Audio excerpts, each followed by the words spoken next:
Hello traders. मेरे YouTube channel इलियो trader पर आपका स्वागत है।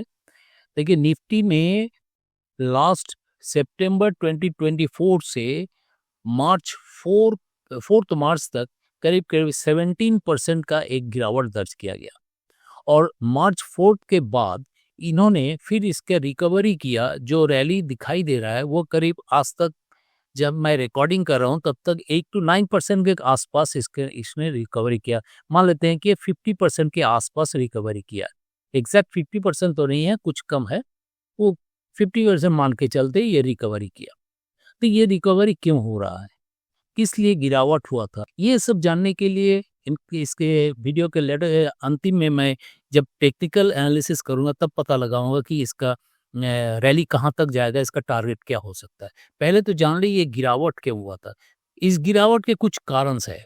एक तो क्वार्टर 3 में जो बैंकिंग सेक्टर का जो रिजल्ट आया वो पुअर रिजल्ट था, जिसके कारण एक्सपर्ट ने क्वार्टर 4 में उसका जो रिजल्ट आने वाला है उसको बहुत अच्छा होने वाला नहीं है ऐसा मान के चल रहे हैं। तो नेचुरली जो इन्वेस्टर का कॉन्फिडेंस है वो टूट चुका है। मार्केट में आप जानते हैं बैंकिंग सेक्टर का 30% का वेटेज है निफ्टी में। अब ये 30% का वेटेज अगर एक्सपेक्टेशन Q4 का रिजल्ट में एक्सपेक्टेशन पुअर रहेगा तो क्या हाल रहेगा मार्केट में, उसका एक कारण है। दूसरी कारण है कि एफआईआई जब बेच रहे हैं माल, जब इंडियन मार्केट में एफआईआई बेच के चले जा रहे हैं तो इसका सपोर्ट ज़्यादातर क्या है, डीआईआई इसका सपोर्ट देते हैं मार्केट को होल्ड करने में। बाकी इस बार ऐसा हुआ कि डीआईआई खुद इस हायर पोजीशन पर बैठे हुए हैं तो उनका सपोर्ट देने का सवाल ही नहीं था। दूसरी बात है कि एमएससीआई का रीबैलेंसिंग का एक फैक्टर था, उसके चलते मार्केट पे इफेक्ट हुआ। तीसरी बात है कि आपको यूएस बॉन्ड का यील्ड जो वो हाई होने लगा, राइज कर रहा था, अपसाइड जा रहा था। अब अमेरिकन मार्केट अट्रैक्टिव बन गया तो इन्वेस्टर्स क्यों ठहरे भाई इंडियन मार्केट में, वो छोड़ के जाने शुरू कर दिए क्योंकि डोनाल्ड ट्रंप आने के बाद वहाँ का मार्केट अट्रैक्टिव बन गया। तो यहाँ का जो एफआईआई था वो इंडियन मार्केट छोड़ के सब अमेरिकन मार्केट में इन्वेस्टमेंट कर रहे हैं। दूसरी बात है, और एक नैरेटिव चल रहा है अभी, जो सेल इंडिया बाय चाइना, क्योंकि चाइना बहुत अभी अट्रैक्टिव बन रहा है। तो यहाँ का उसका नेक्स्ट डेस्टिनेशन बन गया सभी का, चाइना का। तो इसीलिए इन सभी कारणों से मार्केट में कुछ गिरावट दिखा गया। क्योंकि अब देखा जाता है कि अचानक ये मार्च से ये रैली क्यों आ रहा, तो रैली के भी कुछ कारण है। उस कारण को मैं समझता हूँ कि इंडियन जीडीपी में जो ग्रोथ का एक मेजर, इंडियन जीडीपी में जो ग्रोथ, वो इंडियन मार्केट में, शेयर मार्केट में बहुत बड़ा पार्ट प्ले करता है। तो उसमें इसके चलते आपको इन्वेस्टर में कॉन्फिडेंस पैदा हुआ और इसके चलते डीआईआई एफआईआई भी इसमें इन्वेस्टमेंट कर रहे हैं। दूसरी बात है कि जीएसटी का ह्यूज कलेक्शन है। तीसरी बात है कि रिजर्व बैंक का मॉनेटरी पॉलिसी में कुछ संकेत है रेट कट का।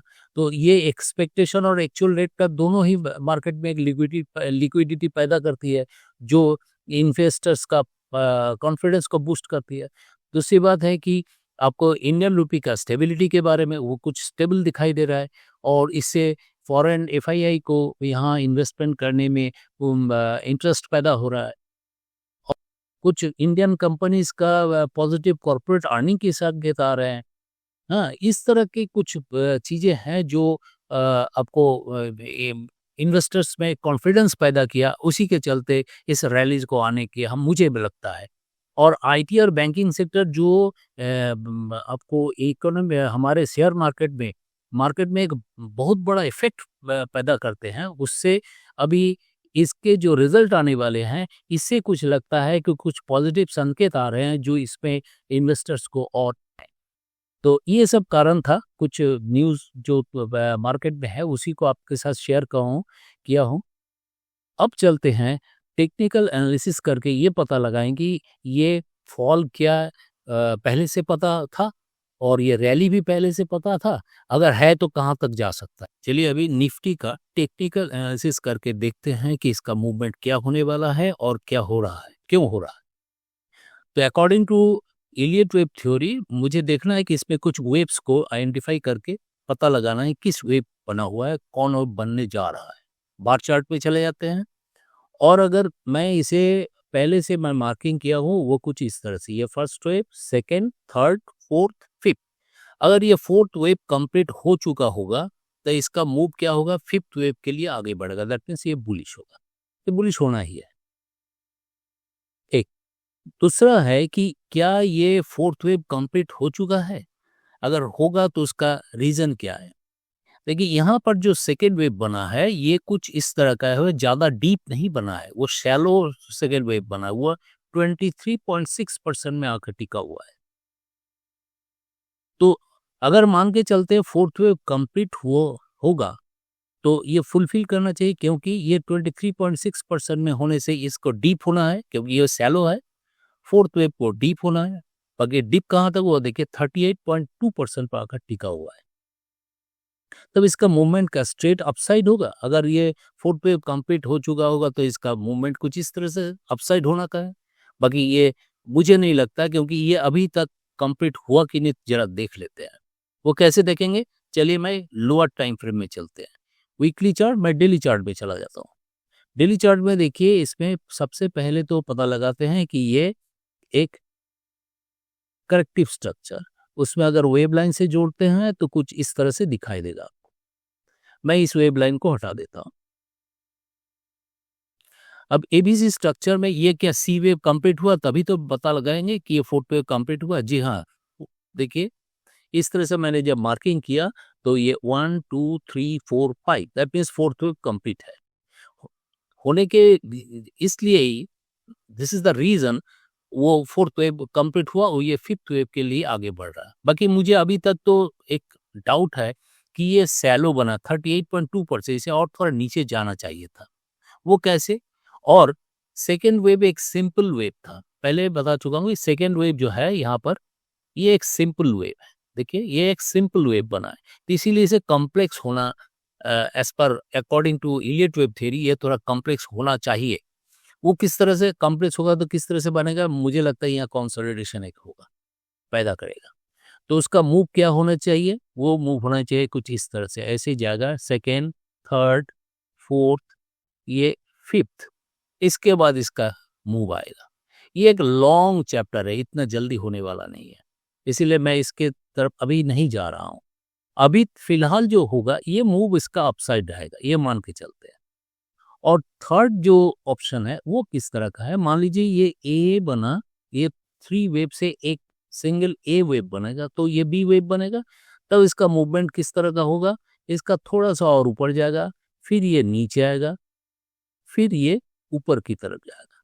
ये भी मैं अभी फिलहाल नहीं सोच रहा हूँ, मैं सोच रहा हूँ इमीडिएट शॉर्ट टाइम में क्या मूव होने वाला है। अगर शॉर्ट टाइम में देखेंगे तो थोड़ा नीचे और चले जाते हैं और देखते हैं इस तरह से।